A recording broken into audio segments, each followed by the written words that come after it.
Hi friends, welcome to వెనెచ్ vlogs. రేపు మా రెడ్డయ్య బ్రో హైదరాబాద్కి పోతున్నాడు. ఈరోజు వంట ఏదో చేస్తున్నారు, బీన్స్తో ఏదో పొడిలా చేస్తుండ్రు. పొడిలా చేసి మళ్ళీ దీంట్లో వంట చేస్తారంట. ఏమంటానో నాకైతే అర్థం కావడం. నీకైతే పెట్టమ్మా, సరేనా? నువ్వు ఏం అర్థమైనా చూడండి, ఇక్కడ వంకాయ కూర అయితే ఎండిపోతుంది, నీళ్ళన్నీ పోతాయి. ఇక్కడ వాతావరణం అలా ఉంది. వాతావరణము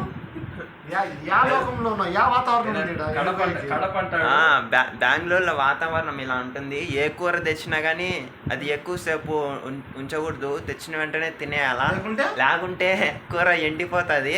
అబద్ధాలు చెప్పదు రే బ్రో, నిజం బ్రో. ఇప్పుడు బెంగళూరు కూడా చూస్తారు వీడియో. పీజీ ఎత్తుకుంటూ వచ్చి మరి కొట్టిపోతారు మనల్ని. తప్పు చెప్తా కాదు, అంత కూల్ క్లైమేట్ పెట్టుకుని బెంగళూరులో నువ్వు ఎండిపోతుంది అంటున్నావు. ఇదేమన్నా రాయలసీమ? ఎండిపోయే అనంతపురం అంటే కర్నూలా? అవి నీళ్ళన్నీ పోయి కొంచెం గట్టిగా అయినట్టు ఉంటుంది. ఏం లేదు, బాగానే ఉందమ్మా. లేదా నేను తినేటప్పుడు అట్లా ఉంటుంది.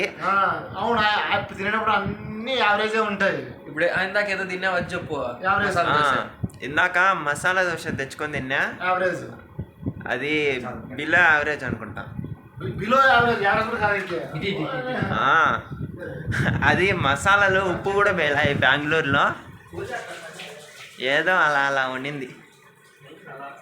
అది కారం కూడా వేసుకెళ్తారు. రేపు మా రెడ్డయ్య బ్రో హైదరాబాద్కి వెళ్ళిపోతాడు, వంట మాస్టర్ వెళ్ళిపోతాడు. మేము వంట చేసుకోలేము ఇంకా.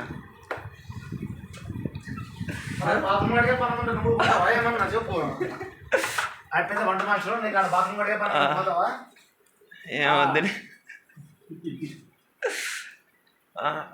ఓకే, అంతే ఫ్రెండ్స్. వీడియో నచ్చితే సబ్స్క్రైబ్ చేసుకోండి. Let's meet you in another video.